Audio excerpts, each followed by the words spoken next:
starting my day with a workout, and it's time to check out.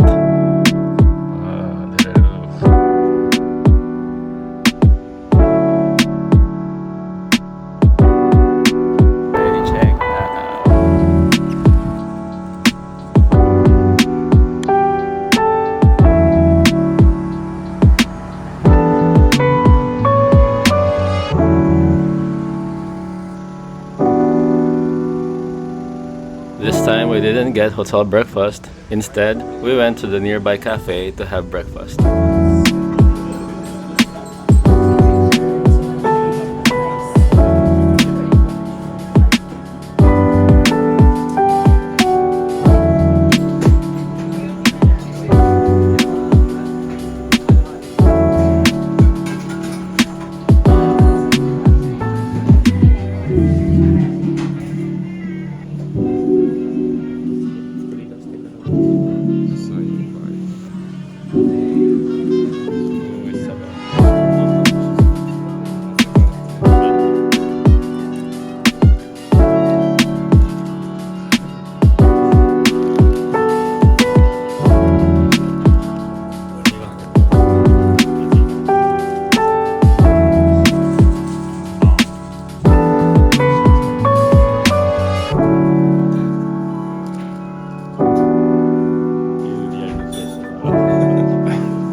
After breakfast, we went on the Dutch Slope, a stone-paved slope lined with Western-style buildings and historic architecture from the late 19th century, when Nagasaki was one of the first ports in Japan to open to foreign trade.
Just downhill was the Nagasaki Confucius Temple, a temple and a museum built in 1893 by Nagasaki's Chinese community to honor Confucius and showcase Chinese culture and history.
After getting our bags from the hotel, we went back to Chinatown to have lunch before leaving Nagasaki.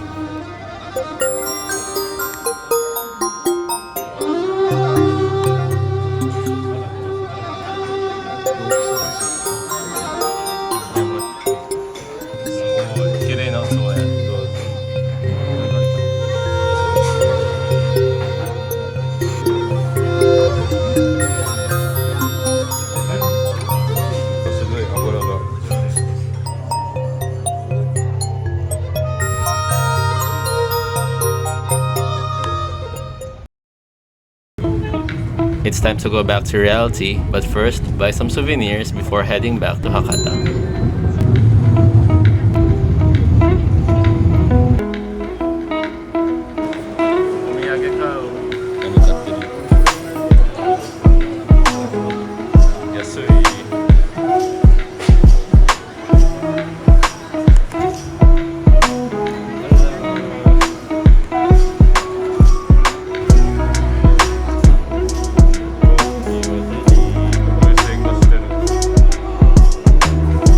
Just as we came, we're going back by bus to Hakata.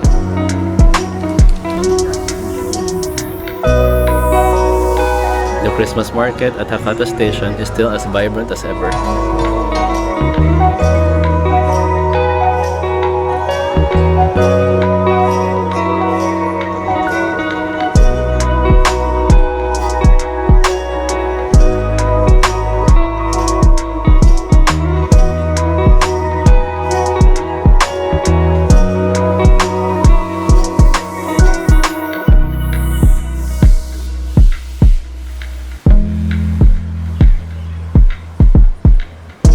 Our friend left earlier and the two of us went to have ramen because Hakata is famous for ramen.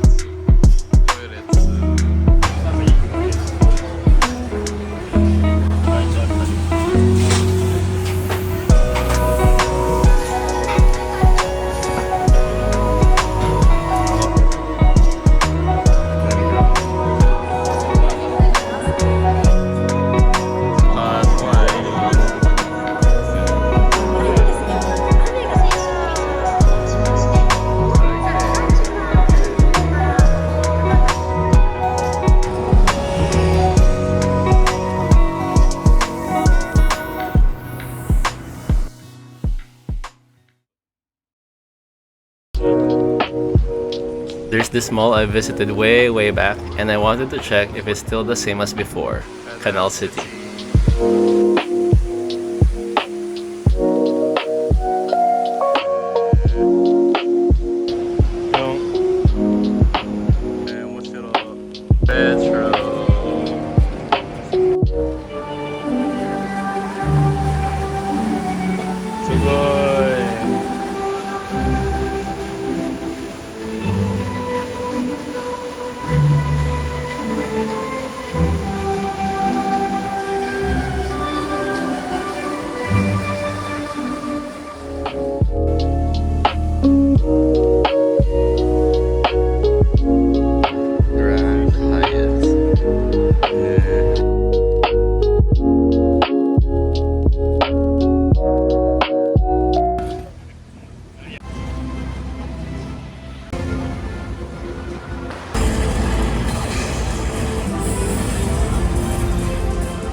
Time to get a ride back to Kyoto.